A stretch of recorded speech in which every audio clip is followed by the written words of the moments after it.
Hello, everyone, and welcome back to the CLSR. And I'm your host, the counselor. Today, we're going to be talking about a subject called depression, and specifically talking about depression in men. See, that's a really hard one because I think a lot of us men we have a point of view that many of us don't really get deep into our feelings talking about things like depression. It's not part of our common communication, right? It's rarely talked about, but often it's wondered about. And do we understand about male depression? And I think we have to get a little bit of focus on it. I think my listeners, please stay tuned because you're really going to need to understand that men have their depression. However, it's somewhat different than women because of these stereotypical traditional norms that we hold as men. You know what I'm talking about, where these are subjects where we find it difficult and challenging to talk about, right? So let's first understand what is the male depression? What is that all about, right? Because one thing we know as Ben, we're always trying to think that we're the strong ones. We have to always be in control. This is what we've been taught, and this is what a lot of us believe. It's not something people really talk about, right? And if you do talk about it, there's a lot of people that are going to look down on you as being a sissy or crabby. There's usually some negative connotation or some negative names that are associated with men who are really showing too much of their emotions. We have a history of that in society. So men generally aren't even expected to express themselves, but especially when it comes to male depression, right? This is something that we sometimes ourselves have a tendency to overlook just because we don't feel that anybody really cares about it, right? We feel this male depression can make us as men feel hopeless, overwhelmed, sometimes feeling in a manner of despair, right? And we, as men, we always try to cover it up, try to pretend that it's not happening or deny it or look past it or dismiss it, right? But depression is a very common thing among men. It's a problem. And you got to think, like, even if you think about depression, I'm thinking of just parts of it being even a form of communication that's stymied, right? Like a man who's not allowed to really express himself or feel that he has permission to express himself, whether he understands how to do it or he's feeling pressure from society. Just this in itself could create some depression, right? That limited communication, right? But it's a very common problem among many men, especially at this time of their lives. They're going to be suffering even more if they don't get some understanding here, right? And it's not a sign of emotional weakness or failing of masculinity, not at all. It affects millions and millions of men from all different backgrounds, whether you're religious, black, white, purple, green, whatever, transgender, whatever. There's male depression, right? Doesn't matter what gender it's in there for different reasons, but there are common things that you have to understand, right?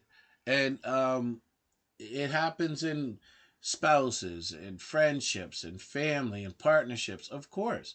But it's normal for people to feel down every once in a while, right?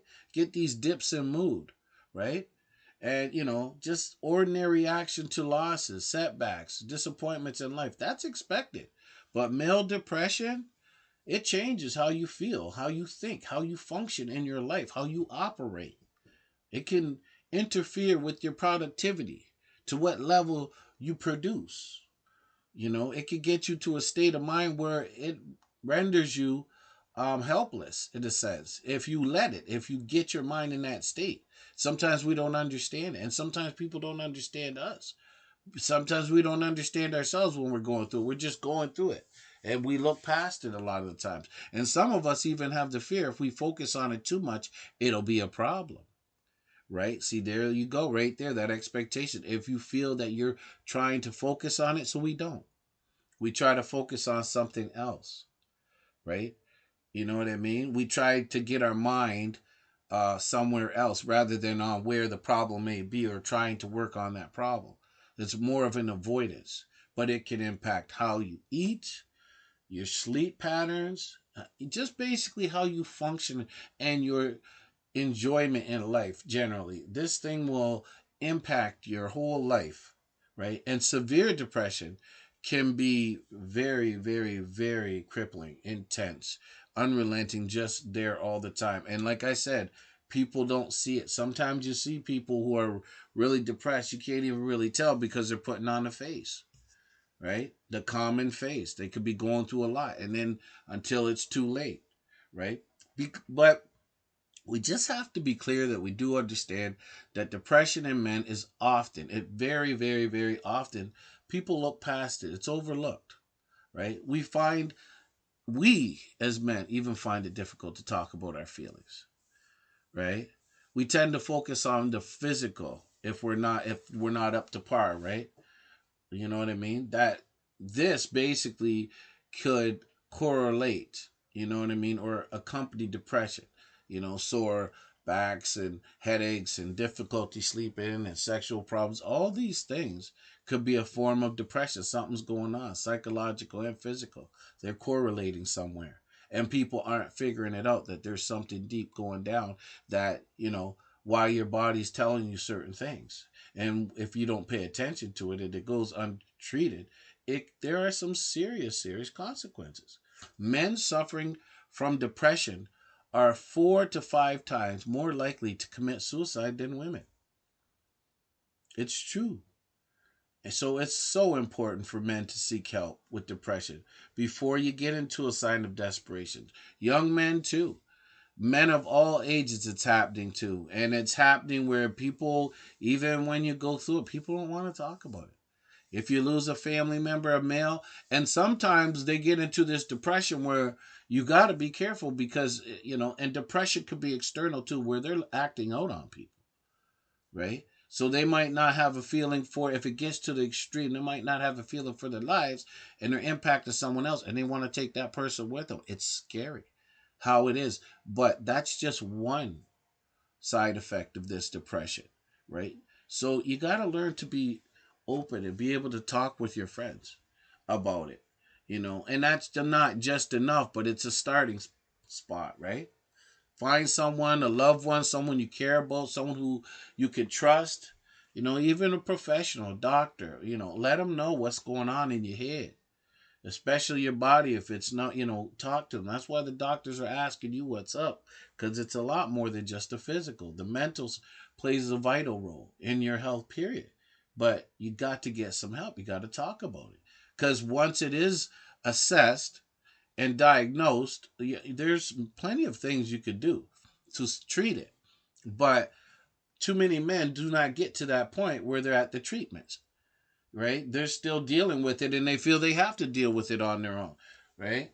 They don't, and like I said, society's tough. We can be very judgmental with one another, and it makes us do a lot of decisions, even that peer pressure or that even that way of thinking, right? That I got to deal. And see what happens is some of them would rather fold than deal with it. They would rather check out or not would rather sorry, I apologize, not rather as if they have a choice. Psychologically, they've gone down that path, that destructive path, and didn't receive any help. And they just, I don't know, something happens. And it gets to that point. So what can you really do about it? A lot of people always say, oh my goodness, I wish I would have seen. If only I would have. It's hard because you're not just going against what people say. It's something you can't read people's minds, right? Some people will go around, and I'm telling you, even me as a professional, I have seen people who've reported, and you know what? Even when they let it be known, some of them, they just something wasn't right going on. They were struggling, and there could be multiple things going on cognitively. However, you when you hear about it, and I've had it where one minute they're there, next minute they're not there, and you're just like, wow. And who do you blame? It's hard to point fingers unless you know what I mean. You know the whole situation, but it's a real challenge for men. That is one of the biggest things we don't talk about, or we're afraid to talk about, right? Just go, don't talk about that. Oh, no, no, no. We don't want to think about that. We don't want to get into it. I can't even believe it if you talk. And see, that's what our elders do a lot, right? If you think about the people who are older than us, that generation, right?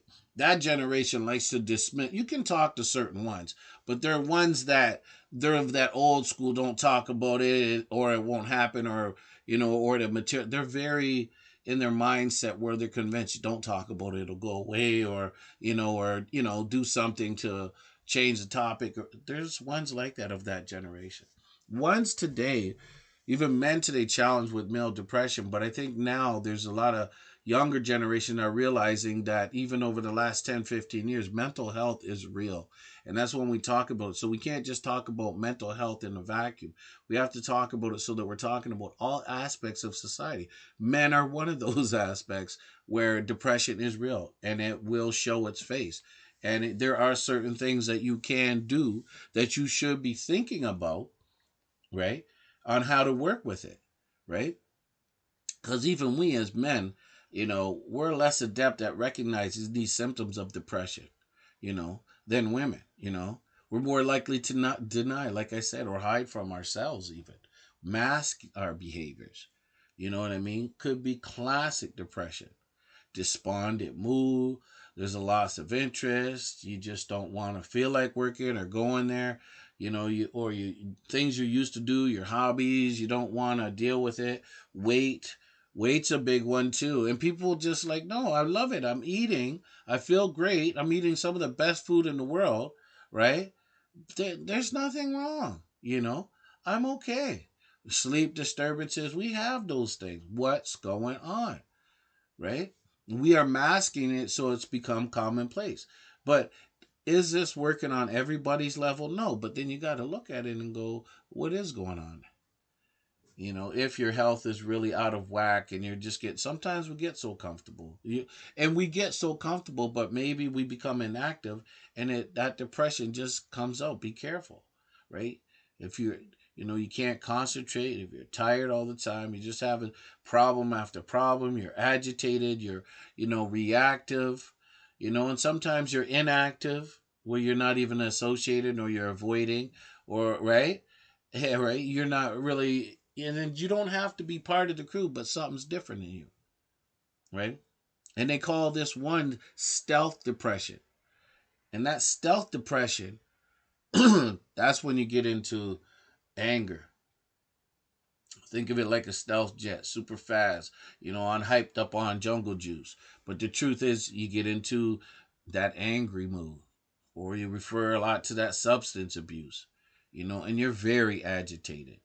See, there's different levels to depression, but can get extreme. But just any form of depression in men needs to be dealt with or worked on, or they need to get some support, right? But it is a lot of the times up to them, right? You can't push them out of it.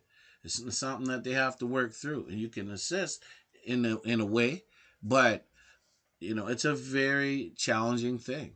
So how do you what are the indicators that some men are dealing with some depression? Right? Because it's a starting point that we need to talk about. We need to be able to talk about how could you go, because it's nice to talk about these are the impacts and men are going through it, but what are some of the symptoms?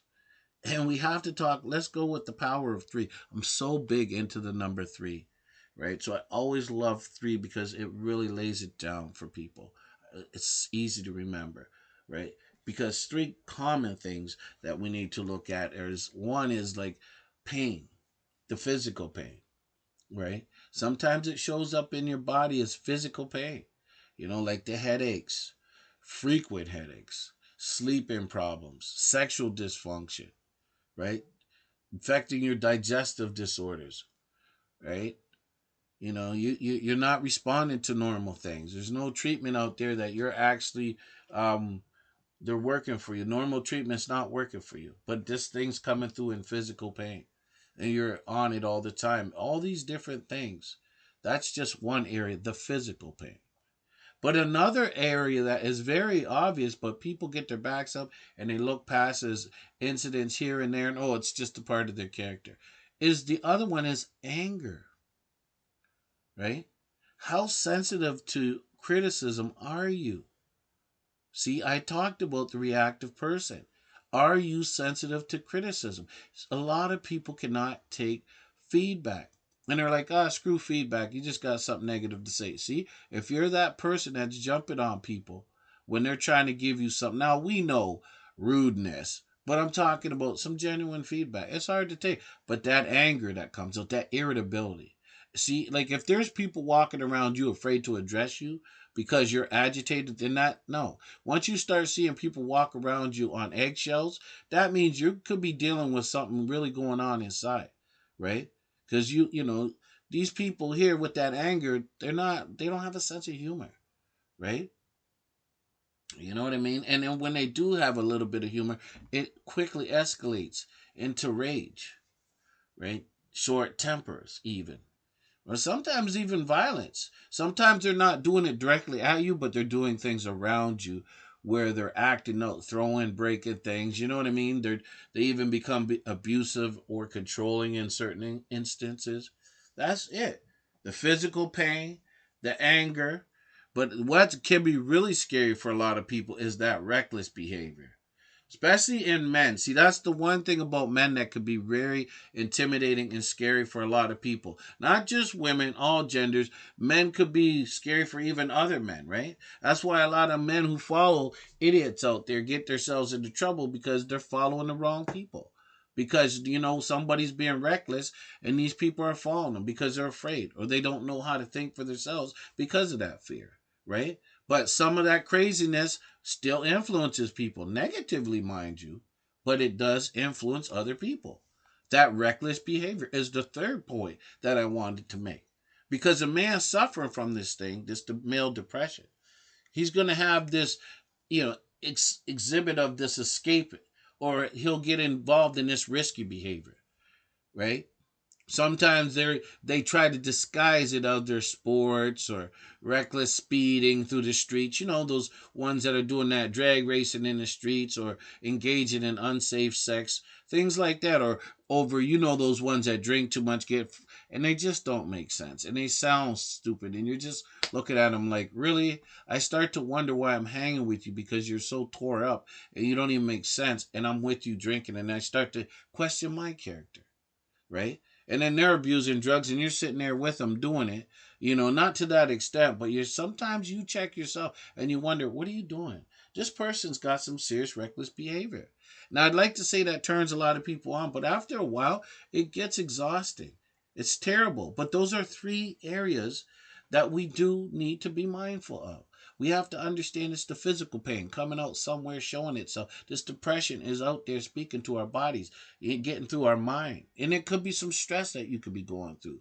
That's one of the antecedent things that leading up to this, right? You could be dealing with some stressors. Maybe you got bills that you can't pay. Maybe your job you're not sure about your job, and right, or your relationship, it seems like it's on the raw. All these combination of things can come together and boom, you got something going on there, and you got to work on each little one to work through it. But these are physical anger, the reckless behavior. Look for these things. If you're looking, most times you will identify these symptoms. You just got to look. Take a moment to look. Sometimes it becomes commonplace where, that person's always like that. They're not really different about that person. That's all they always are. They just hype up every once in a while. Be careful, right? You know what I mean? And how do you even know if you're depressed? See, this is the thing too. Getting to know yourself is important. So before you want to really look at other people, be able to understand what this depression really is. Can you identify some of the depression even in yourself? Right? Like, how are you going to know? And there's a few things that you do have to be aware of. Like when it comes to depression, it's nice to use the word, but are you really understanding what depressed could be? Like, okay, so for example, do you feel hopeless and helpless at times? Right? No real reason, just a time where, there's not, sometimes you're just in a space where it's not really going on, nothing spectacular, but you're feeling hopeless and helpless and you can't really explain that feeling. Well, see, yeah, people get into that feeling, but that's one thing. But is it happening often? Right? That's where I say it becomes a little bit problematic. Right? Once it happens, first of all, that's one thing. And then you got to look at that. But if it starts to happen a little bit more, you can't keep ignoring it, right? That's one thing we got to look at. Or if you're losing interest, as I said, in some of these friends or some of these family members, even in activities, things to do, things you even used to enjoy, now all of a sudden they don't even appeal to you anymore, right? And do you get irritable easy? Like when people ask you something, even a family member, a younger family, ask you things, are you really irritable? Where you're just dismissing and then you're coming back and doing that, the guilt apology. We all know that. We shoo somebody off or we dismiss them because we're, oh, that's irritable. I'm not, right? And then you're shooing them off and you just find yourself, oh, maybe I shouldn't have been. You're not looking at yourself. Well, what's really going on beside some of those comments? And are you engaging in alcohol? See, alcohol is such a thing that even in North America, that people have come to make it a part of their staple diet, right? Where they're drinking and eating, and I don't know, maybe that's a good life. Nobody stopped a lot of people to say, hey, listen, you don't have to drink. But they're doing it because guess what? A lot of people get together, they drink, whatever. You have choice. But if you are, and I want to say, consuming more alcohol and engaging more risky behavior, right? And one of the big ones, and I'll tell you right now, we have a problem with it, period, is people who drink and drive. That is engaging, they're drinking and they're getting behind the wheel.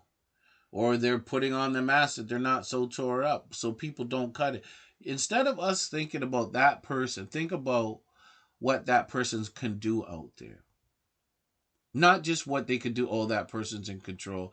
Oh, they're all right. They always do this. Instead of us thinking that way, what we should be thinking of is what damage can that person do out there to other people in the public if I take chances knowing. And see, people don't do that. They look at the oh, they're responsible for themselves, whatever. If it happens to them, it's them, whatever. They should have not drank, should have knew their limit. But that's not the point. The point is that's only 1/10 of it. The other point is they are putting the safety of the public. And you don't know if it's your family member they can run over. It's so scary to think about. But alcohol, it's a drug. Oh yeah, they make it look good on television. They advertise it, they market it, they make millions off of it, right? And people say they love it. And sure, I'm sure the people do. But don't forget it's a drug. And don't forget, you could be cool when you're drinking if you're in that right mood and you're in that festive or just relaxing mood. People say have a couple drinks. But see, what happens is people forget when you have your stressors or when you are feeling depressed, you start to mask that normal feeling that you want with just feeling good with the alcohol, right? And it becomes commonplace. It's like eating. And oh, I just like to eat and drink and sit back and talk. And a lot of people say there's nothing wrong with it. But what I'm saying is we don't understand is when our moods are changed, we're elevated, we're stressed, and we're adding it, we're going to consume more to get to that feeling. And then young people, old people, but young people especially, where they're trying to figure themselves out and they overdo it with the drinking and that. Very careless. And older people too, when they got all their strife in their life, right? Stressors, they start to drink, you know? And then that's the thing too, is like when you think about people even middle aged messing with the alcohol and engaging in the reckless behavior, you're like, wow, aren't you a little bit too old to be doing? But it isn't for them. It's what they do. And if you say anything, they get agitated. Or I know what I'm doing. Don't worry about me. Oh, I promise I'm fine. Oh yeah, all that we let go down. But how many of us have seen that happen? And when they get tore up, and then they go out there and they damage themselves or somebody else, and then you go, wow, right? Well, it's not because it wasn't us. So a lot of us don't really put emphasis on it, right? But if you're consuming yourself a lot of alcohol, realize there's something wrong. Too much. You're going to there. Think about it. Correlate that with emotions and alcohol. Boom, disastrous, right? And if you're feeling restless and you're agitated, right? Like how many of you are up half the night, half the time? Can't sleep, can't figure it out why you're up now. Your whole clock is upside down and you're just up at odd hours. And you just can't even explain it. Well, there's things going on in your mind that you got to work with, right? And if you're sleeping and you're not sleeping, whatever, if you're sleeping at odd hours all day long when you're supposed to be doing something productive, that is a sign of depression where you're sleeping. Or appetite has changed where you don't eat at all. You got to keep eating. You got to keep that health up, right? You got to, right? You know what I mean? You can't concentrate. You know what I mean? You can't concentrate on your productivity at work. So, you just feel useless. You're not even being yourself. Or you're trying to get out of work or something, or you're leaving work early all the time. See, that's what people, oh, I'm just leaving work early because, you know what, I just want to get home. I want to get, oh, no, that's half of it. That is for a lot of people. They just don't want to be at work, right? But even that's a sign that there's something going on. But it could be somebody who's taking off from work all the time, right? And that big suicide. People, it is such a word that needs to be discussed. It's a big word. But we don't want to talk about it because talking about suicide is something that a lot of people, especially men, never talk about. It's not something that's part of their vocabulary. Most men sit back and suffer in silence, which is sad. It's a sad state of affairs. And there are so many elements to this thing, it's unbelievable. But what are some of the triggers for depression in men? I mean, there's no one single cause of depression in men. Think about the biological, psychological, and social factors. They all play a part, you know, as do these lifestyle choices and relationships and how they cope with these situations. They all have an integral part and they play an integral part in depression in men, right? Any man could suffer from depression. And there are some factors that need to be considered when you're thinking about that make the men more vulnerable, susceptible to depression, right? Clearly, you have to know these things. You have to understand that some of the triggers include inability to effectively deal with stress. Someone that's really having some challenges coping with their stress. It becomes out of control. It's too much. I mean, it gets piled on from every different kind of area, but being able to manage it renders the person helpless. It really does. So their inability to effectively deal with stress, that is a real trigger for men with depression, as well as loneliness and lack of social support. And it's easy for that to happen, especially if you don't know how to communicate, or you can't, or you have a difficulty communicating your feelings or emotions, or there's too much pressure on you to communicate. And the people around you, you just don't feel that they're going to understand you, or they don't want to hear it, or it's not expected of you. So you find yourself keeping quiet, being lonely, and you don't have any support because, number one, you don't have it. You're not looking for it. And if you are looking for it, great. But a lot of people aren't looking for it. They think they can handle it, especially the men. They think they can handle it all to themselves or all by themselves, right? Like, hey, I'm a man. I can deal with it. And what also triggers depression is some of your abuse, as I mentioned earlier, some of the substance abuse and the history of it. If you have a history of alcohol or drug abuse, whether it was in your family or you just adopted it or became part of the environment in your schooling, or it's just it's part of the culture in most Western countries, right? This alcohol or drug abuse, it's a major, major problem. But we don't see it as a problem because it's not projected on the television as a problem or in the media. It's projected of, oh, have fun. Everybody at the beach, the cottage drinking or refreshing or enlightening. Or they're always sending some of these messages to us and we wonder why we get caught up in it. But if you get caught up and you have a history of alcohol drinking, and that doesn't always mean that you have to go to the highest high and get out of control. Sometimes it just becomes a habit, and that habit has a tendency to just take front and center in your life. No particular incident happens, but it becomes such a habit that it impairs some of your judgment, right? And you check out. People don't want to admit it, but sometimes doing drugs and getting involved with the alcohol, it's a way for people to check out. It's a time where they get to themselves and they check out, or they're trying to get away or take it easy or just feel good about finding some way to get to their real self. But they've adopted this habit, silly rabbit, And what it does is it creates depression in men. You think you're chilling. See, everything you do to yourself impacts. People forget that. Everything you do to your body and your mind impacts your very whole person, right? The whole self gets impacted when you use drugs and alcohol, right? Anything you do in your life that influences your mentality, your physicality, right? It impacts your life. Period.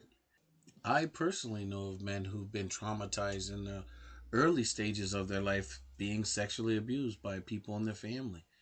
And having these conversations, it's just really revealing. And it says a lot on how these men grow up and they suffer and they do get into alcohol and they do get into drugs and they're really trying to make sense of it all. They've been sexually assaulted and abused by a family member and they just have a hard time coping, which is very common. They've been abused, they've had early childhood trauma, and it's taking the form of depression, and it's real, right? It's just, you know what I mean? Like, you got to think of the pressure that not just women face, young men too. They deal with this abuse and they're not dealing effectively. They're just going along and they're in this state of depression. And sometimes it gets to a real dangerous point. But it is one of the triggers that could cause some serious depression. It's debilitating and it's hard and it's not an excuse, it's very real. So these are things you have to look at. And what about people who grow, they keep themselves alone and they have few, so they're more at risk because they have limited social contacts or social outlets, right? So they're right there, they're in a conundrum and they're fighting it, right? And I mean, this depression could affect your physical health as well. Men who have difficulties with erectile dysfunction. Depression hits you there. You don't even really something's going on, but is it, you know what I mean? Is it really impacting your life? Well, that could impact your relationship, right? Indirectly. You know, impotence or erectile dysfunction, it's not only a trigger of depression in men, it's also a side effect, right? Especially of those depression medications that they give you. Watch it, because that's what happens, right? They're trying to deal with the depression and they're taking medication that impacts their sexual health, right? Men with sexual function problems, they're more twice as likely to be depressed as those without it. Think about it. I don't feel I'm useful, or my partner is looking at me like I can't function and there's something going on and it's impacting them. They're not happy. They're not satisfied. I'm not even pleasing them. They're looking at me like something's wrong, and I'm looking at myself like something's wrong. That is crazy. It gets heavy, and it's not hard to understand, right? Depression increases the risk of your ED, your erectile dysfunction. For sure, it plays a major part. That's why they say when you hear, even on the radio, they're like, some men have a psychological issue, some have a physiological. Yes, it could be because it could go either or. It just depending on which is the most demanding. Is it psychological? Could it be depression? Whatever. They got to work on. That's why they say a lot of times you got to get help in those areas, not just physical, right? And many men, they're reluctant to acknowledge these problems. There's nothing wrong. They ignore it. They've got some stigma, and or they just feel it's not of importance, right? Right? And then they also think it's a reflection on their manhood rather than a treatable problem, so they suffer in silence, as I said, and that causes the depression. So there's nothing worse when you feel like you don't have any outs, no choices, right? Then you start to determine that, you know what, I'm helpless. I don't really feel my worth, and I feel like I don't have any outlets, and I feel like that I don't have an alternative but to be in the state that I'm in because I'm not going to do this or that. I I don't feel it's possible. And so you limit yourself in your thinking, and then you become delved inside yourself where it gets so deep and hard, and you just basically look at life as if it's not worth it anymore, or you're going around as if you're not enjoying your life or appreciating life. and it impacts your family relationships, and it just tears you apart. So, what are you going to do? All these things we mentioned about are fine and dandy. However, what do you do about it? Especially men. Well, I can tell you right now, I'm always going to say this because I think it's so important. As human beings, we put a lot of work and uh, responsibility out there in the communities where we have people in these professions trying to help out, and there are lack of participants in most cases because there's not enough people. We have a system where people have to get out more. So you have to, number one, first start with the basics. You have to get some supports, right? And like seeking social support is paramount, right? If you are a man and you're having difficulty, you know what I mean, trying to maintain friendships even in your workplace, you have to stop and make sure you figure out this depression. Work it. Find people who you can connect with. Try to get that face to face. I know this online seems to become the norm. However, I really strongly recommend that people get out and see someone, actually physically see them. You know what I mean? And I mean, be honest and open about it, not just being, because a lot of times we mask our true feelings or we try to put on a front. No, if you're going for support, no, you have to find someone you have to feel comfortable around sharing your feelings with. Someone who is willing to listen without judging and telling you how you should be, what you cannot do, or what you should think or feel. That's not what you want. You want someone to tell you certain things to help you move along to work through it. And you got to be open for that. You know what I mean? Because you don't want your ego to get in the way of these feelings, and you feel that you're, because sometimes it takes a few sessions to peel back some of those layers to get down deep, right? Whether you're aware of it or not, right? Communicating your feelings to people around you is important if you can. If you can find somebody in your family that you could just talk to as well, do that. A colleague or friend, you know what I mean? A family member, if they're there to listen, you know what I mean? But if you are one of those people who gets reactive, and you know what I mean, and you have a short temper, or you are into drinking a lot, or even punching holes in walls, and you know what I'm saying, those closest to you are going to get scared, and they're going to know that something's not right, something's gone wrong. So choosing to talk about what you're going through is very important. It's going to help you feel better. It's going to help you at least start looking at what is wrong. So finding some support, seeking some. You know what I mean? Because for men, it's like um, suffering in depression, reaching out to others, that could be a burden, right? Because we're not used to being the ones who seek the help. We're supposed to be the ones who give the help, the rock, the ones you can lean on, the ones you can depend on, the strong man, the one that's going to give you that advice, right? And you want to keep and maintain your relationships, right? Your close relationships, right? Through time, if you can. You don't want to feel you have to turn to anyone, right?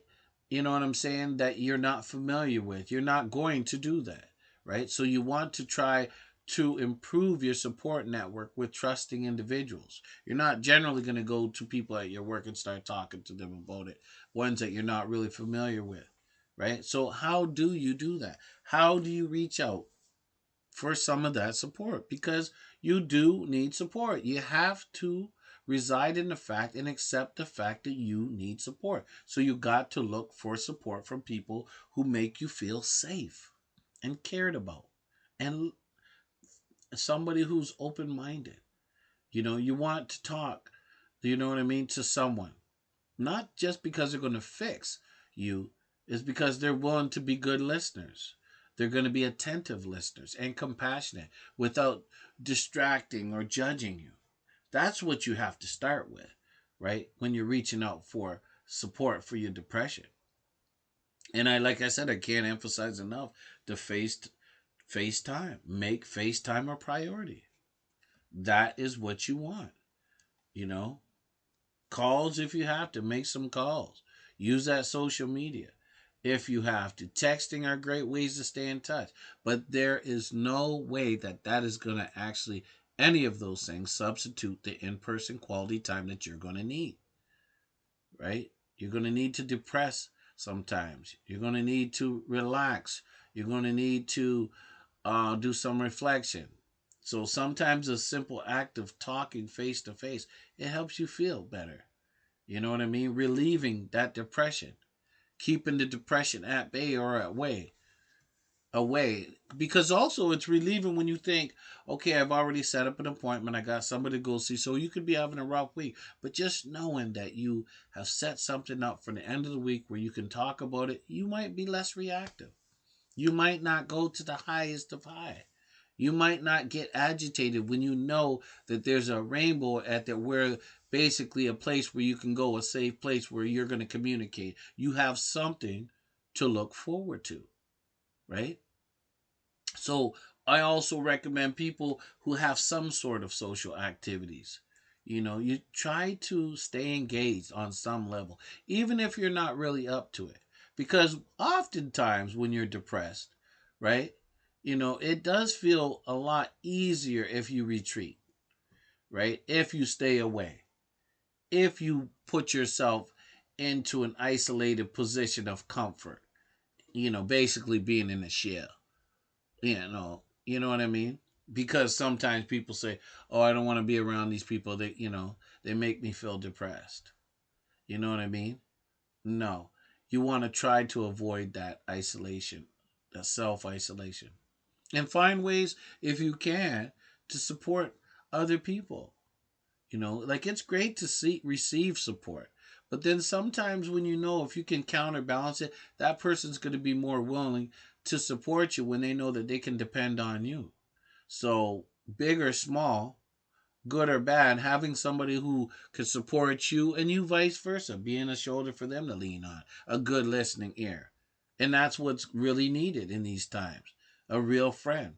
You got to understand that doing nice things for people helps you out a lot, not just receiving. See, a lot of people have these expectations, this person is going to be there for me. But sometimes do some good things. It also makes you feel good about yourself when you know you're doing good things. I'm not saying go out of your way, but I mean, you know what I mean? Playing the role of a genuine person, right? And if you're going through depression too, I find a big things could be pets. Nothing replaces human, of course. But connection with pets, caring for pets, it helps you be less isolated. Think about it. Let's say if you have a dog, for example, you're used to staying home all the time, getting into your shell, isolating yourself from other people. However, if you have a dog, then maybe you can go for walks and take that dog out, lighten you up. Even if you don't want to, instead of sitting around watching that dog sitting and crap in the corner, maybe what you could do is say, listen, I got to get out there and take care of this dog. And while you're taking care of the dog, you're also taking care of yourself, right? Getting yourself all. Nobody said you had to get in the big conversations, but just getting some fresh air, doing a little bit of light thinking, but getting out there, being a part of things in some sort of way, and giving your mind a break, right? Giving your mind some relaxation time, right? And you can be an advocate for yourself by joining a support group. I always recommend, if you're going through some depression, hey, there's nothing better than being with others dealing with depression as well. This could go a long way in supporting your depression, because it's going to reduce your sense of isolation, encourage people, yourself, and others to give and receive advice, right? And you're going to learn how to cope. I know it's going to be a little weird at first, be sharing those experiences. And you got to understand it's steps and stages, right? You'll be in groups. See, a lot of people don't understand joining groups. Sometimes you're in a larger group, and then a lot of people are like, oh my goodness, like that's going to be, I can't just disclose in front of all these people. And you don't have to. A lot of times it's based on respect. And you know what? Eventually they break into small groups. The dynamic, it's a really effective dynamic how they work these groups. There's experience group leaders out there that actually do wonderful jobs in helping. And just you being open is wonderful, but taking action is really the key. Taking some action. So join a support group. Get the experience. And if this one doesn't work, join a different one. Find it. Rarely do things happen right off the bat. Oh, I joined this group and I didn't really like it. Good. Try a different one. Right? Understand what you appreciate and what you like and what you don't like. But don't give up. Find some group that's good for you. Sometimes it could be smaller groups, more personal. Sometimes it could be larger. You just want to be in there listening and observing. But remember, you got to give to get. So you got to partake in some strategies and some learning, some observation, and giving some feedback and getting some. So that right there is help. You're out to help yourself, and in turn, you will help others. But first, work on yourself, right? And remember, take the initiative if you feel that you're getting into depression. Start planning some things, like going to movies or concert or some ball game or things like that. Like just take the initiative. A lot of people who are depressed don't, but it doesn't mean all people who are depressed are at the height of their depression where they're not functioning. It goes in different levels. So, you know, uh, you might feel awkward about it, but getting out there and making some friends, it could be good for you. Joining something, maybe something you haven't done and you'd like to do, just to get yourself out there and involved and be a part, right? As opposed to isolating yourself, right? And some people even go so far as to get in contact with an old friend, a colleague. Think about somebody you might have had good relationship. Maybe they don't even live in your town anymore. Maybe they were really good friends, someone you could talk to, and they moved out. Try to get a hold of them. Try to get in contact with them. You know what I'm saying? That's what you do. You try to make the best of the situation, right? Try to make sure that you call them. Try and get a hold of them. Tell them, hey, look, can we talk? And talk to them and see what's going on. A lot of times they remember you and they have a little bit of understanding of where you're coming from. And that could be very helpful, especially in these times. You'll be amazed on how that could help you, even just for a little bit, to making that connect, right? But I always find that whenever you're dealing with depression, I think supporting your health and taking care of your health and in some way keeping a positive lifestyle to make sure that you can get out of your depression is so important. Your health. Yeah, right? It's going to keep you bouncing back. It's going to make you more resilient if you take care of your health. And there's certain things that I strongly recommend that you do if you're going through some depression. It's just wise to keep this in mind. And that includes like your sleep. You know what I mean? Because usually this depression could interrupt your sleep. And once your sleep patterns tore up and you're just not good from the floor up, then you have to understand that you're not going to be on your game. You have to establish a good sleep pattern. Find a way to get your sleep. Burn some energy before you have to. But your goal is to get at least 8 hours of sleep daily, right? And also monitor yourself when it comes to the stress, right? Because prolonged stress can worsen your depression, right? It also could trigger it. So you got to figure out things in your life. And I like this because pinpoint some of the things that cause you stress in your life. People don't do that. They just take it on and on and on. And, they blow or they freak out at people, right? Or they act out because they've got all this stress. And they say it, oh, I've got so much stress. You don't know what I'm going through. Well, that's usually after you're going through it, right? You start freaking out and it gets the better of you. So I'm strongly recommending that people keep track of their stressors, right? And it could be from money, people who are in your life that are causing you excessive stress, like it could be a supervisor that's on you all the time. You got to look at that and figure out and plan your way out. But you have to make sure that you are monitoring your stress, things that are causing you excess stress. If a pet, you know, if you're holding your own and you have a pet that's requiring so much work of you, right? Where they're crapping all over the place and it's just not working and it's getting on your nerves or they're causing you more harm than good, then you don't need a pet, right? And people go, what do you expect me to do? Throw my pet away? No, I don't expect you to throw your pet away, but I expect you to figure out how you're going to limit it if that's causing you a lot of stress, right? A lot of them, they could be good, but if you're not at that functioning point where, it's good for you, where you're just stressing out or worried, or it's causing you a lot of anxiety, or the pet's stressing you out, because some of them pets, they could be great. You walking around, you take, but they're work. Pets are work. And if you don't have the feeling that you want to put in a lot of work, or it's starting to get on your nerves, and you got to look at that and figure out, is this good for me? Am I actually keeping up? Am I able to be responsible for this pet? That's realistic. So you got to check yourself. Or if you have somebody in your life that's causing you stress, or if your credit card bills are causing you stress, you might have to take care of them, borrow a little bit of money, and get control of your spending, whatever, to limit that stress, right? And I am a very big believer in relaxation techniques, a daily relaxation practice. And I mean, even if it's 5 minutes of meditation to relieve some symptoms of depression, right?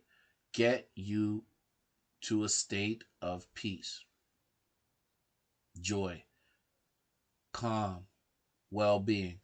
And there are activities out there that we're very fortunate in North America to have at our disposal, like yoga, right? Pilates, deep breathing, progressive muscle relaxation, and meditation. All kinds of people are specializing in these areas, and that is a great opportunity for you to get involved in one of these. Sign up for one, even if it's only a 5 6 week thing where you're going out there. At least then you got something to look forward to. It's going to help you with your depression. You're taking care of your health, right? And I really watch. I'm very aware of my environment. I really believe environment plays a major role in our moods, right? I can't express enough how sunlight does you good. In dark spaces, not much so well. So if you have a place, even an apartment or something, and it's all dark and dim, and paint it up, lighten it up, right? It does impact your mood. It really does, right? It's the sunlight. Spend some time in the sunlight. Get out there during daylight hours. Expose yourself to that sun. Help boost your serotonin levels. Improve who you are. Upstage everything you can in your life to get that mood right. And that means getting out, take a walk, have a coffee, do some yard work, get some exercise outdoor, you know? Right? Live where there's less winter and a little bit more sunshine. Right? Try using light. What is it? What is that therapy called? What is it? Light therapy? It's a light therapy box, right? It just helps you. You use light, and it lightens your mood. It decreases some of your stress. Gives you a little bit of different perspective. Oh yeah, it'll work if you put some effort into it. And I strongly remember recommending to one of my clients some organized thinking, right? Like um, developing a kit, a wellness kit to deal with depression. Think of it like a box that you have where you come up with a list of things that you can do for a quick boost in your mood, and some of these tools to help you with some depression. These things are going to help you be better, cope better. So it's almost like a wellness box. Think about it.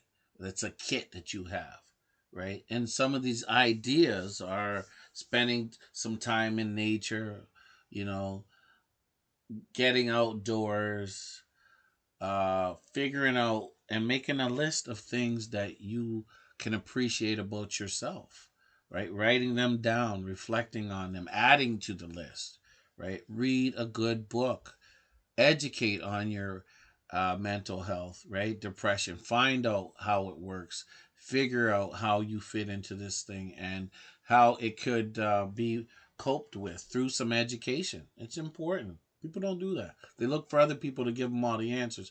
But I do a combination. I say, listen, you know what? You want to talk to me about that? Fine, we'll work through it. However, I suggest reading all the time. It's important so that even when I'm communicating with my clients, they have an understanding of the terms that I'm using so that we could effectively communicates, not just one-sided transference, right? No, I believe in the balanced approach. So reading a good book is going to help you independently, but also, upon assignment when you're dealing with a therapist, right? Watching movies that are uplifting, funny movies. Some of your favorite positive TV shows. Be careful with those dark ones, right? And we're all attracted to those dark shows, right? But be careful. And what am I talking about? Well, those CI, the investigation shows that they have out there. And I'm not talking CSI, I'm talking about those deep ones like 48 Hours, where they're showing all that killing all the time. I mean, seriously, man, they're very interesting. However, it will impact your mood negatively if that's what you're consuming all the time. All the murder, the drugs, the revenge, the killing, right? Like, and then the destitute. Like, it's not that it's not real and it's not happening out there. That's not the point. How does it impact your mood? You think it's making you feel better, but subconsciously you might be taking in some of the negative aspects of it. Life could be dim, right? You might be thinking, "Oh my goodness, I like this. It's interesting. Oh, why could they do that?" But in the back of your mind, you're taking in that part of it that's saying, "Hey, there's a crappy part to life.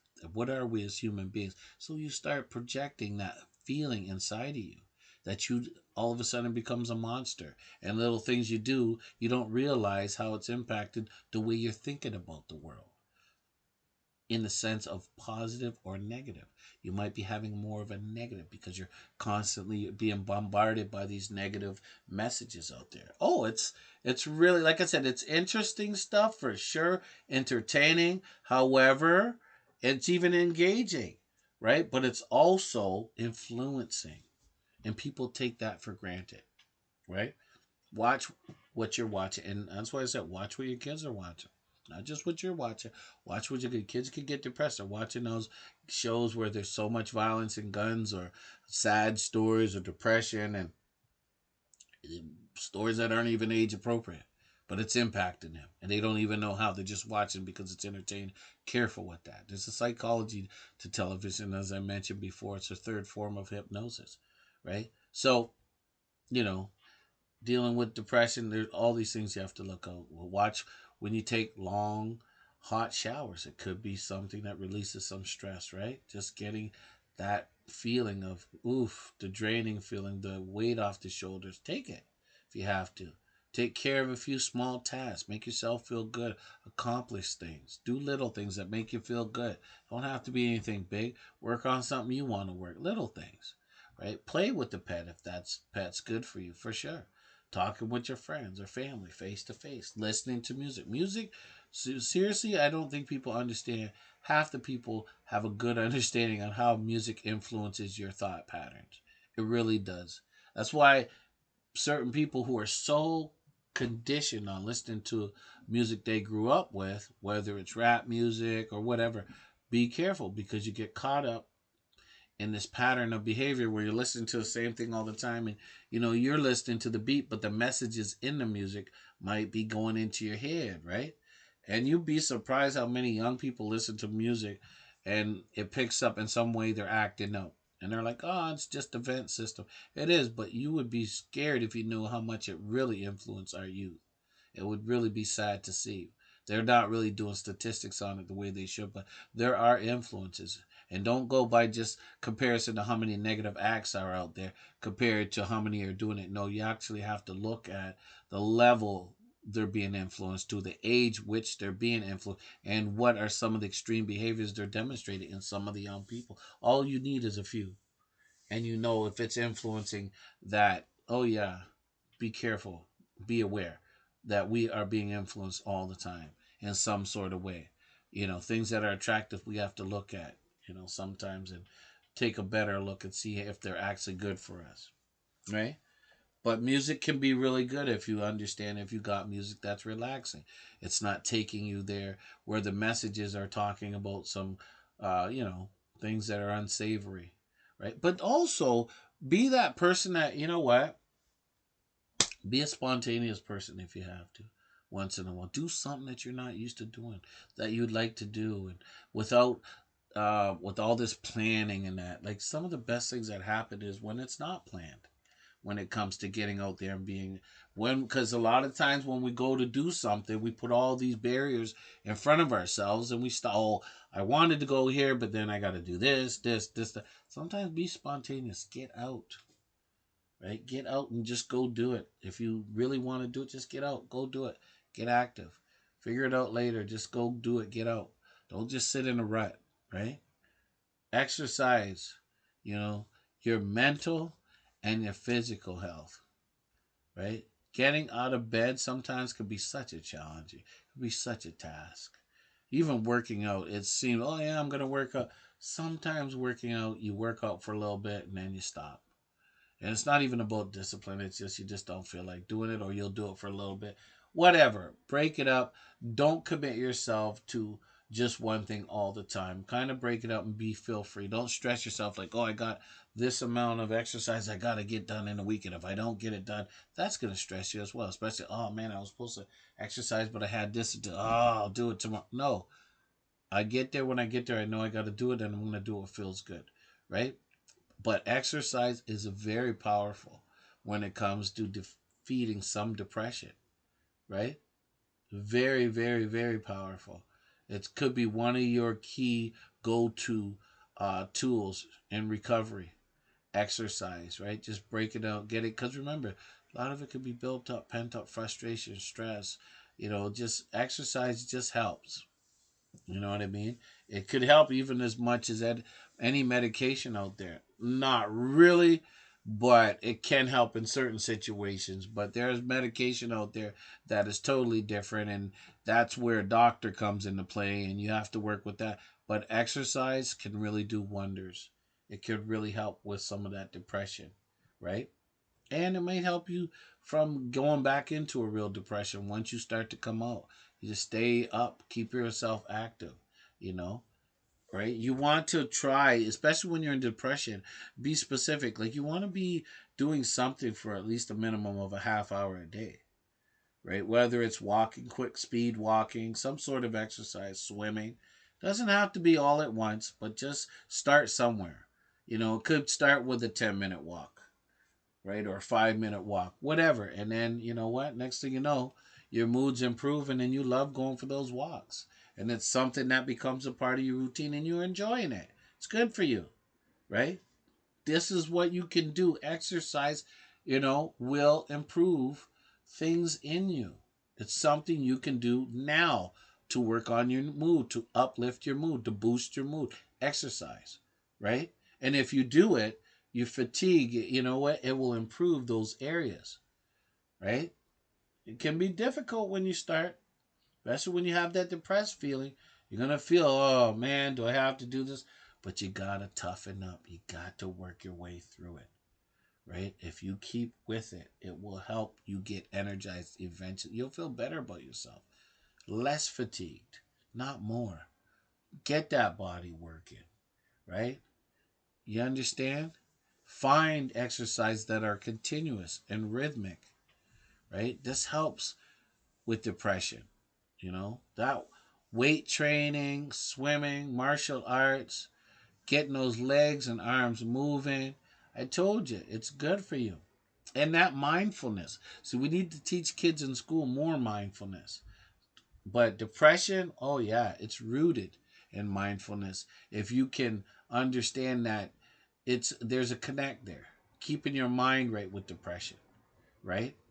Right, when you have a lot of depression, you got to take care of that mind, right? You got to make sure you're taking care of your mind, especially if you've gone through some unresolved trauma, right? If you have obsessive thoughts, negative thoughts, right? You want to be able to eliminate those thoughts and be able to focus. A lot of us don't know how to do it because we're constantly being bombarded with messages and we don't even know how to regulate or monitor, so we just deal. We just try to cope through it. But no, if you can get some focus in your mind, right? Seriously, right? Get that feeling that, you know what I mean? You have some control. You can eliminate half those thoughts by focusing, concentrate, and relieving some of those stress. And one way to do exercise effectively is to hook up with somebody, right? Pair up with someone, find somebody, hire someone, right? Go to the gym. Get somebody who's going to work out with you. Maybe you're not so disciplined, but if you're on a schedule and they're supposed to meet you at a specific time, right? You can do that. And then when you hire somebody, a personal trainer or something, they could socialize with you in between, right? And it might not be the friendship, but it's the connection that you are making. And if you have a friend that likes to do a certain sport, go with them. Maybe you're not great at the sport, but you want to get out there and be a part of something. A running club, walking club, tennis, right? Soccer, volleyball, football, right? Golf, right? I told you, these are things that will help you with your depression, right? Dogs, I told you, are good, but just make sure they're not overwhelming you. The diet, right? That will make you feel good. A healthy diet. People don't understand that some of these restaurants that they eat, oh, the food tastes delicious. Oh, yeah, you get used to it. But diet is so important. And I don't think people understand about the things that are in some of the food in some of these restaurants. It's good every once in a while, but we get so caught up that we it becomes a part of our norm. So you got to eat healthy diet, right? It's easy to snack on things. You crave sugary snacks, baked goods, comfort foods, pasta, pizza, French fries. These feel good foods, they'll tear your mood up. They'll take away your energy, and you won't even know it until it's too late, till you're down in the dumps. You want to reduce your intake of foods that can inadvertently affect your mood or adversely, sorry, affect your mood, I'm pretty sure. Such as, like, what do people are they on every day? Like, some people are on those coffee moods, right? And without coffee, you seen a friend without coffee? You have a friend that drinks coffee. Like, people drink this Tim Hortons coffee. It's so popular, even over here in this country. And they just, if you see the coffee shops, they're just lined up. Doesn't matter where you go in the city, they're just lineups in the drive through because people rely on this caffeine, right? This coffee. So, you know, and when you see, oh, what are you drinking all that coffee for? Oh, it just, I'm so used to it. Keeps me calm, helps me relax. It's just who I am. I'm happy this way. Don't tell me what to do. And they're good with that. However, they, you know, if you find that they're without it, oh, don't bother me. Get away from me. I haven't had my coffee yet. How many of us have heard that when we have those friends who are caffeine fiends? A lot of them don't get their coffee wet. They're moody. They're nasty. And then when you bring them a coffee, right? You give them that coffee, they're like a whole different person, right? So you want to reduce if you're going through all these mood swings, or people say just give it to them. Okay, that's cool, but be careful. Alcohol is another comfort food, right? Right? You're drinking all the time, right? Trans fats, foods with high levels of chemicals and preservatives and hormones. Watch that, right? Think about these restaurants. They have to put these preservatives in half that food because they don't want you to get sick. And all those things affect your mood. People don't understand to what extent, right? And omega 3s, fatty acids, give your mood a boost. That's the best sources of fatty acid, which are like fish, like what? Sardines, salmon, herring, mackerel, right? Anchovies are nasty, but they still do it.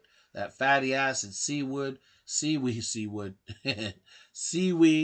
flaxseed. Think of some of the nuts if you're not anaphylactic, but some people do. They snack on a little bit, right? The omega 3s is good for them, right? And then those foods that are rich in enhancing nutrients, right? Such as bananas for their magnesium to decrease some of that anxiety, vitamin B6, because you want to promote that alertness, right? Right? You want to get that feel good feeling. You want to boost your feel good serotonin levels, right? Spinach is really good. Spinach is amazing for magnesium and folate, and you want to reduce your agitated state, right? And improve your sleep. Go for that spinach. It's gonna help you. These things work, and you want to also make sure that you're avoiding deficiencies in your vitamin B, which can trigger depression, right? Make sure you keep up your vitamin B levels. Make sure you're really balancing your meals. Have some citrus fruit, some leafy greens, some chicken, some eggs, some beans. Try and keep them vitamin B's in check. Get the B12, the B12. That's so important, right? So health is a straight up foundation for keeping yourself balanced and making sure you can regulate properly, because you're going to go in and out of depression until you get it under control. But your health has to be taken care of. You have to be able to monitor things and make sure that you are taking care of yourself. But you also have something else that you're going to be battling, and that is the way you think about things. You're going to have to challenge some of the negative thinking. You know, you feel positive, but you're going to feel negative sometimes, and you're going to have to battle that. And how do you do that? Like, see, there's times when you're feeling powerless or weak, right? And there's times where you feel, oh, you know what? The bad things that are happening to me, there's just nothing I can do about it. This situation is just hopeless. Doesn't matter what I do, the stuff always happens to me. And the depression puts you in this negative state. And all you do is everything that you encounter once you're in a depression, you view it as negative. Even the way you feel about yourself and the future, it's negative. And when these thoughts tend to overwhelm you, you have to remember this is an irrational state that you're in. This is a symptom of the depression. And these are irrational thoughts and pessimistic attitudes that I've have right now. And these are cognitive distortions, and they're not realistic. And I have to realize that. So I have to examine the way I feel and make sure that they don't hold up my position on how I feel about life. So I have to learn to dismiss them, and hey, it's easy because when you even talk to certain people, they have this thing too where they connect. You ever get those people that will connect with you by using that negative, oh man, this person's doing this wrong, and so they get you into this negative, and then it's the buy-in, right? And they're always doing it. It's like they're coming to you, and all they're coming to you with is, "Oh, did you see this? Or did you know this? Or this is how life is, and the rich are this way, and the poor are that way. And oh man, we don't have a chance because they're this way." Like they have this attitude, so you gotta be careful the people you're hanging around, right? But you can break out of this pessimistic mind frame by telling yourself, "Look, I'm just gonna be positive about it. I don't care, because this could be a lifelong pattern, and I'm just going to try and stay up.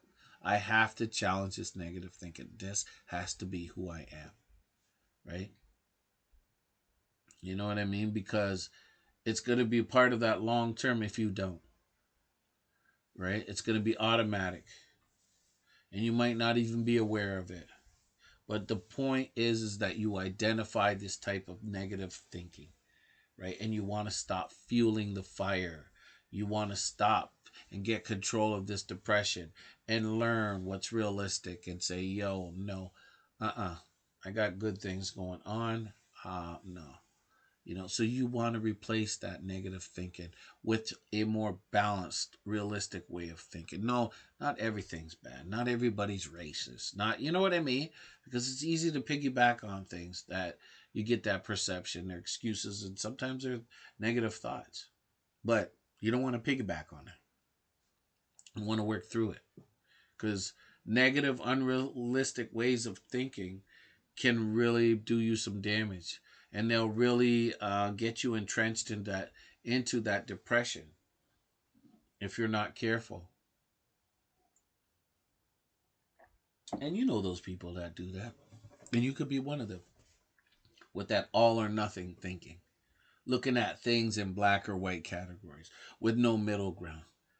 You know, if I do this right, I'm successful. If I don't, I'm a failure. That's negative thinking. No. Or what about when you overgeneralize? You have one negative incident, and it seems like everybody's negative or everything is negative. So you expect it to hold true forever. and you just don't feel that, you know what, you can do it anything right. And that's overgeneralization. And a lot of people fall into that, right? They do, right? And remember, people have a filter in their minds, right? So when all these positive things go on, they kind of look past them. They ignore them and they only focus on the negative. You know, you've had friends like that, right? So they notice the one thing that does not go right. It actually goes wrong. So their focus is on that rather than all the good things that got going on in their life. They focus on the one thing that's problematic in their life. And they don't even see what's going on. It's a filter that they have, right? So they just would rather, they might have eight things going on, but the one thing they tend to focus on, right? So be careful. You know what I mean? Diminishing the positive, right? Coming up with reasons why positive events don't count. People do that.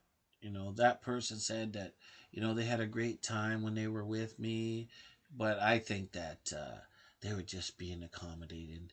They didn't really have a good time. They were just being nice to me, right? So you diminish the good things that do happen, right? That is a part of it. You got to watch for. And what about people who jump to conclusions, right? They make those negative interpretations without actual evidence, right? Act like they can read someone's mind. Oh my God. And these are thoughts that they come up with, right?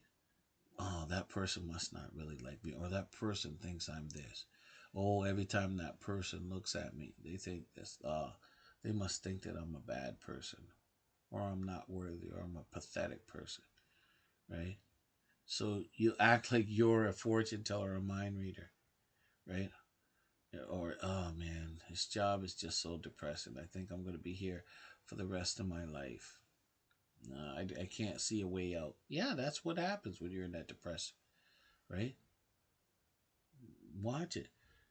You get into that emotional reasoning, believing that the way you feel actually reflects reality. I feel like such a loser. I'm no good. No, get out of that emotional reason. Be aware of it, at least, right? Watch how deep you go into these thoughts, right?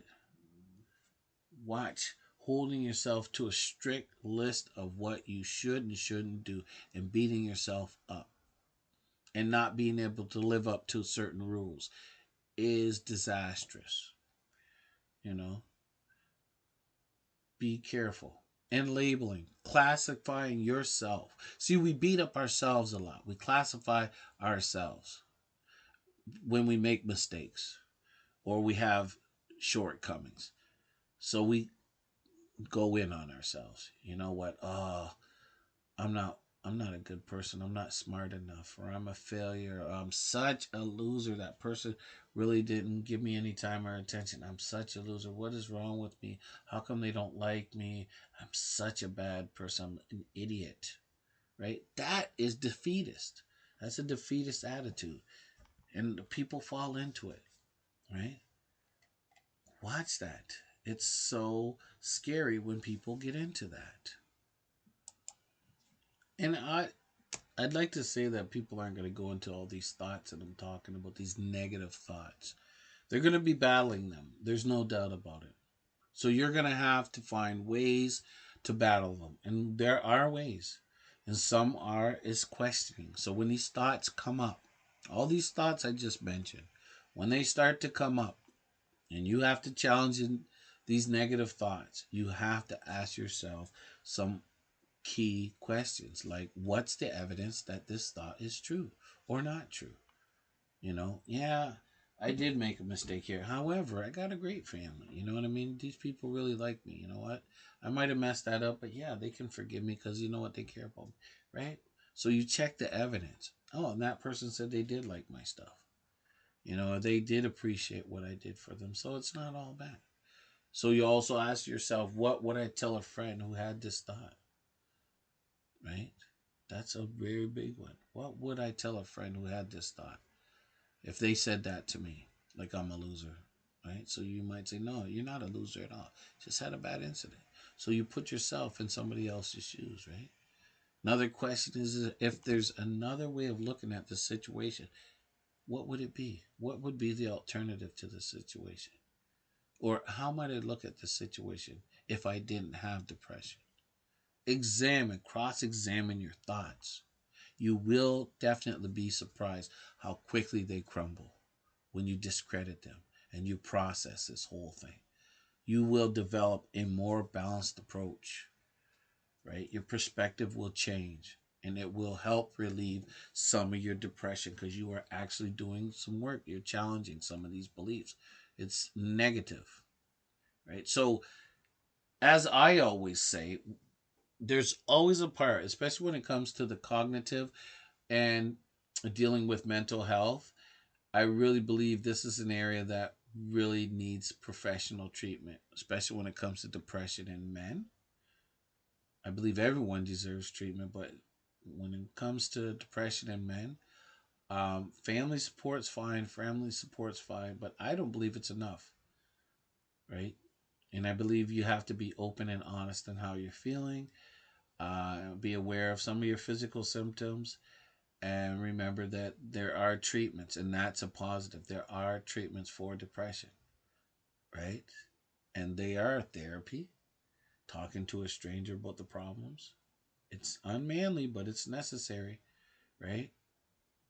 Therapy is available to you. Make it happen, right? It will bring some relief because there are skeptics out there, and it will make even the most skeptic person, the most skeptic man, a believer with some work. And there's medication for antidepressant medication. Now, there's a lot of people who are scared and worried about medication. Oh, I'll never do medication. Well, medication is not for everyone, but it does help in certain situations. Of course, you have to be aware of the side effects and have good communication with your physician and understand some of the symptoms of depression. It will help with the symptoms. It won't necessarily cure it, but it will help with some of the underlying problems in certain scenarios, situations with certain individuals. It's rarely a long term solution, but aside from the side effects, right? If you decide it's something that's right for you with your physician, go for it. Pursue some help, right? Therapy, lifestyle changes, these can help address some underlying causes of your depression, to get you to return to yourself, right? You know what I mean? And the goal, if you do get into the antidepressants, is to get off the antidepressants, right? So, how do you help a man with depression? How do you do it? How can you help? If you see someone suffering that you know close to you suffering with depression, right? Could be a wife, a partner, a family member. You recognize the symptoms of depression, right? Even if somebody, like, if a man, let's say they have a good understanding that they're depressed and they're kind of afraid to talk about it, they're kind of embarrassed or ashamed, and they're unable to cope with it on their own, right? And they're only seeking help when they're pressured by a loved one, right? You might be that loved one. So talking to the man about the depression, right? It can be a challenge, but it has to be done, right? There are men out there who have typical depressive symptoms, like despondent mood. So you want to avoid using the word depression. Because, like, even when I'm talking about it, it's heavy when I keep saying depression, depression. It's like, whoa, you say it so much it could send me into depression. So watch the language that you use. Like, it's like a doctor with somebody who's having a heart attack. Instead of saying, hey, are you having a heart attack? Next thing you know, the person's on the floor gasping for air. So what do they say? A lot of them say, if you're having a myocardial infraction, then that's like, oh, you're having problems with, you know what I mean? So it doesn't hit the person. You got to think about those terms that you're using. So when it comes to depression, watch the word and how you're describing their behavior, or stressed, right? Or overly tired, it could be an alternative. It could help them open up a little bit instead of saying, "Are you depressed?" They might see it that is, a judgment. So try to work with the language, understand the language, and maybe even point out how their behavior has somewhat changed without being judgmental or critical. You always seem to go through this and this little bit of pain before you're going to your job. Are you feeling any certain ways? Is something going on? Right? Just that type of talk, as opposed to saying, "There's something wrong with you. Go to work. Why aren't you going to work?" You know what I mean? Like more sensitive and more inquiring, as opposed to judgmental, right? And do the basic conversation where you let them know, "Hey, have you checked in with your physician? Have you done your checkup?" Doesn't indicate much, but let them know that their health is a good indicator something's going on. If you're seeing something happening there, "Hey, have you checked in with your doctor? Right? Is there something going on?" Or and you can offer to accompany that person. Offer to be a support person when they need to go on their visit. Maybe it's their first visit to the doctor or a mental health specialist, right? Men still need support, even though a lot of them act like they don't. But support is needed in a lot of sense of the word. Like they need that support. So you try to remove as many barriers as you can when it comes to them seeking help. Encouraging, not discouraging. And be a support person. Don't be in there trying to tell them what's right for them. That's not for you to do. You just be that supportive person. Trust in the system to get some support in place, and make sure that you're not blocking it with your own personal bias, right? So if they're going to go for some professional help, just encourage that person to make a list of some of the things they're going through, some of the symptoms, and discuss it with them. Help them focus on feelings as well as the physical ailments, and be honest about what they're going on. Say, "Look, if you're going to go for some help, you got to be talking about what your habits are. Like if you are into alcohol, or if you're doing a lot of drugs, you got to be realistic with yourself. How much help do you really want? Are you really seeking help? Are you willing to give up? Are you willing to make some change? Because, for supporting people with those habits, they have to be willing participants. Can't just be you trying to get in there and do all the change. Because a lot of us get into rescue mode. And we end up doing all the work, and the person who really needs the work's not getting it done. They're being babysat, right? So you got to support them, but you can't do all the work for them. And I know we get afraid, if I don't do this for this person, I don't know, I'm scared of what will happen. You could do as much as you can, but trying to do everything and you notice they're not doing anything, they're going to need some help. Be patient, right? Engage him in conversation and listen without judgment. Don't disparage any of the feelings they express, but do point out realities and offer some hope. you know Take any remarks about suicide seriously. I know people go, "Oh, people," you've heard people say, "Oh, people who are suicidal, they never talk about it, they just do it." Not true. There's no formula. Take it serious anyways. If I'm talking about suicide, say, "Hey, this is something that's serious. Get on the hotline." Because we're talking right now about how you support a man with depression. Engage them in conversation. Take remarks about suicide seriously.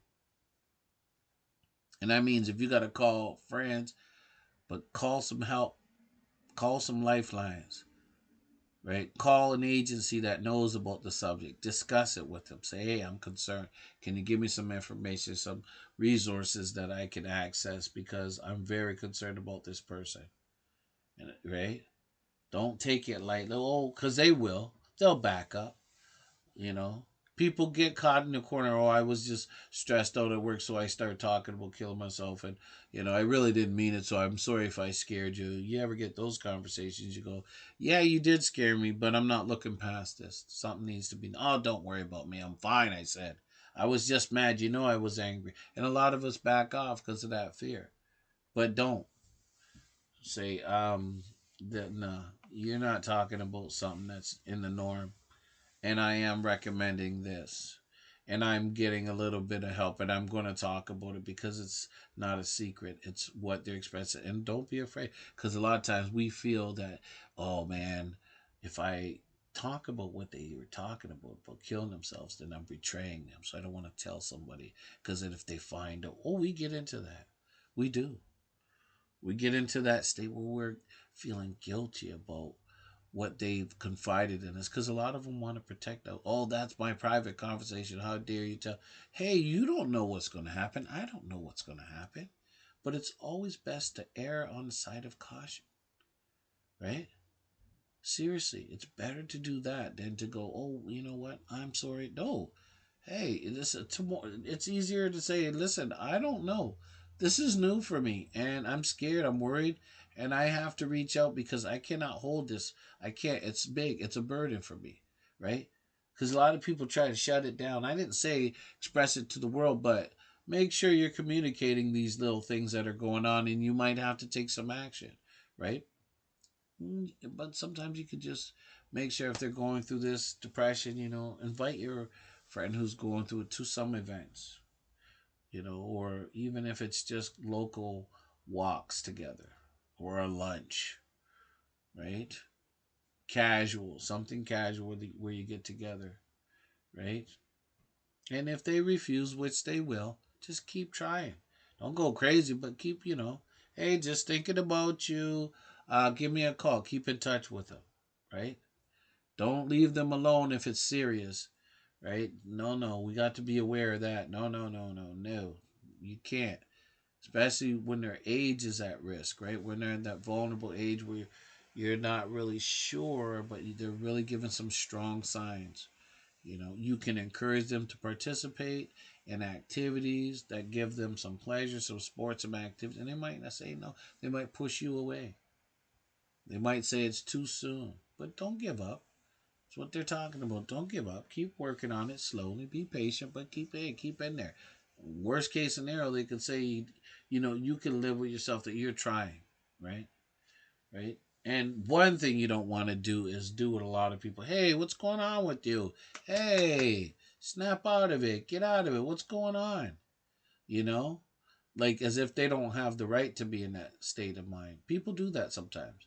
They don't like to see their friend going into that depression or in that state of depression.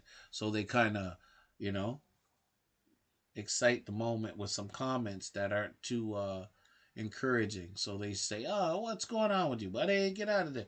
Right? Like they don't understand the mental health is real. So instead, you want to reassure him, that with time and some support, they're gonna feel better. Hey, I'm gonna be here. I'm gonna support you. Let's see if we can get you some support. It's gonna get better.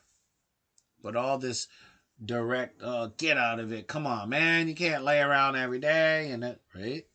It might not help the situation, right? You might need to monitor whether they're taking their medication. This is a serious thing. It's a responsibility. See, people think having friends sometimes and family members and relationships can be easy. They can be very challenging. So it is part of the requirement. A lot of people are like, that's too much for me. Well, but there are some people that might need to do it. You got your children, you got your relationship, and you see these things happen.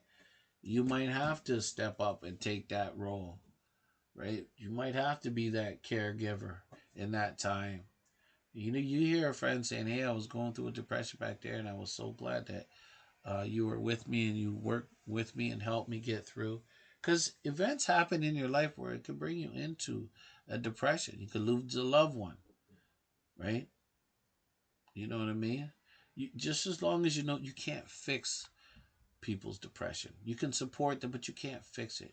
You're not to blame for your depression of a partner or loved one, or you're not responsible for their happiness. No, you can support them, and that support will definitely be crucial in their lives, especially in the role of helping them get better. But ultimately, it's in their hands. It's not really your responsibility. If you take that responsibility on, that's fine, but it's not going to be your responsibility. Just make sure that you're getting some help and support. Don't try to support your friend alone or your partner alone. And don't try to own all their problems. Don't try to be a rescuer, be a supporter. Don't judge. So we've had some wonderful conversation today, and I always say be like the wise old bird and spread the word. Male depression is real. And I know we had some good information in here today, and I want you to spread the word. Let your friends listen to it, because there are men out there who are dealing with a lot. And it's not easy for them to come through, and they're acting out in many different ways. But if they could just take some of this advice and use it and, work with it, they're going to be better off, and you're going to be better off. So I want to say thank you to all my listeners, because male depression is something that needs to be looked at more. Okay? So thank you, and take care of yourself, people.